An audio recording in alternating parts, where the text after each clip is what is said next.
All right, welcome to an NCAA.com March Madness Skype session. I'm Andy Katz. Pleased to be joined by my good friend and former colleague from ESPN, college basketball analyst Seth Greenberg. Now, the three games last week I want to go over with you, Seth. Let's first deal with Florida State-Duke. At the end of the game, Florida State's up 1. There's only, 2.8 seconds left. They're inbounding the ball underneath their own basket. Duke is inbounding the ball. And what do we see? We see Cam Reddish wide open for the game-winning three-point shot. How did it happen? Well, it was interesting. Look, at the end of the game, two guys were going to get the last shot. It was going to be R.J. Barrett or it was going to be Cam Reddish. And those are the two guys who were going to try to free up with Zion Williamson out of the game. And, what Duke tried to do real simply is Marquise Bolden set an up screen. Barrett went to the corner. They did a pretty good job of taking that away.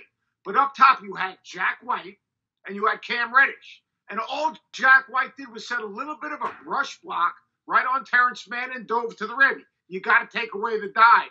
Unfortunately for Florida State, Trent Forrest, as basically Marquise Bolden came up, he sunk. He got too low. Why? I don't know. Why don't you play into the body of the offensive players on the perimeter? I don't know. But what happened is basically when Bolden came up to set that screen for Barrett, as he turned and rolled back to the ball, and that's the second option, quite honestly, on that play. You screen. Who's most open? Usually the screener. Bolden comes back to the ball, but as he comes back to the ball, for some reason, Forrest was too low. He absolutely buries Forrest. Cam Reddish comes off the top. There's no one there to guard him. Why? Terrence Mann played the switch. He basically picked up Jack White on that dive, which left Reddish coming right off the top.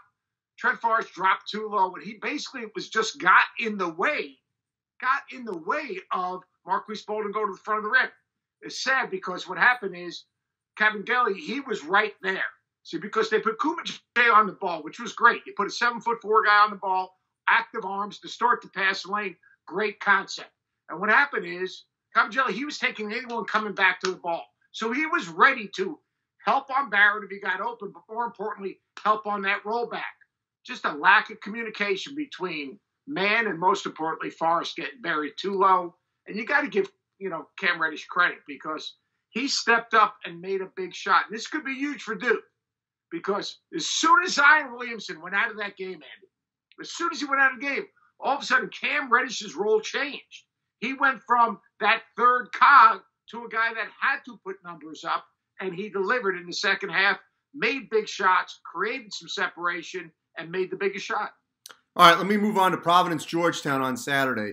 Now, Ed Cooley, the head coach of Providence, said that he wanted to foul, but they just didn't get the opportunity to foul Mac McClung of Georgetown, who hits a crazy three. They send it into extra period, and then it happens again with James Akinjo, where he hits a three to send it into the next overtime.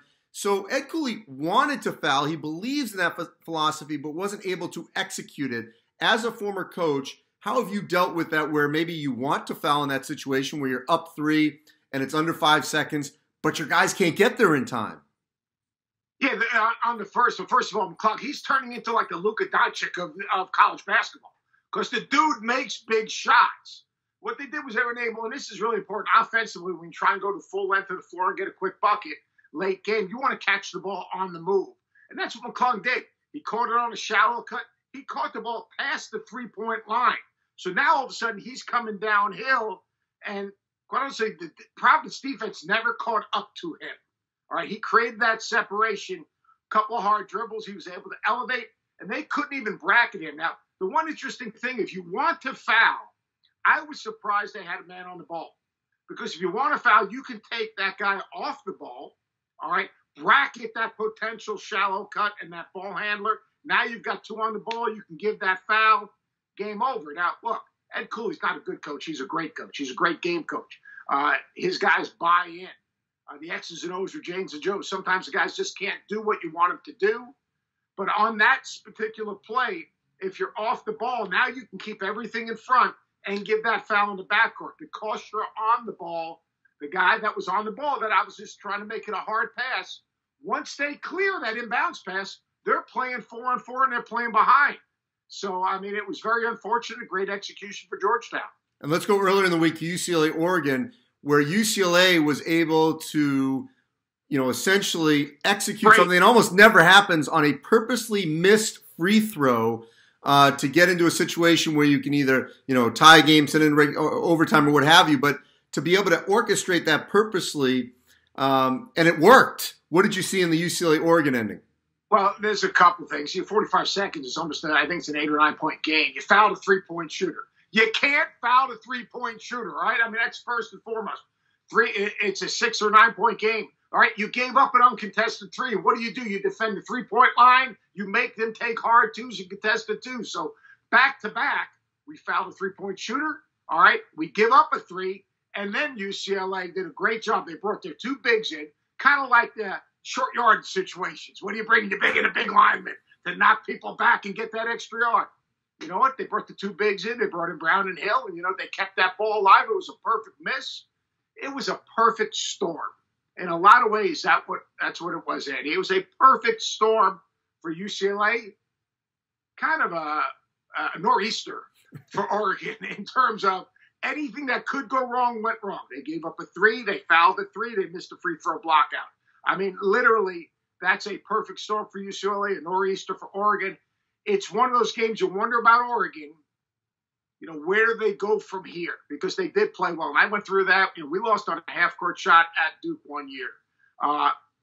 We had some other tragedy that our team had to deal with that year. We had one of our players lose his dad. But that's the type of game you have a hard time coming back from. They've had the injuries to their front court. They're not playing well. They're a little bit under this microscope. The thing they have going for them, quite honestly, Arizona, UCLA probably, and Oregon State are probably the 3 best teams in the Pac-12 right now.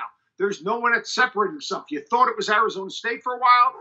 You know what? They didn't handle success very well. UCLA's won 3 in a row, if I'm not mistaken. Oregon State's playing at a high level. So I still look at the Pac as maybe a 1 at most 2 bid league. They've got a chance, but they've got to get it together. But losing those 2 front court guys kills them. Appreciate it, Seth. Thank you. Thank you, Andy.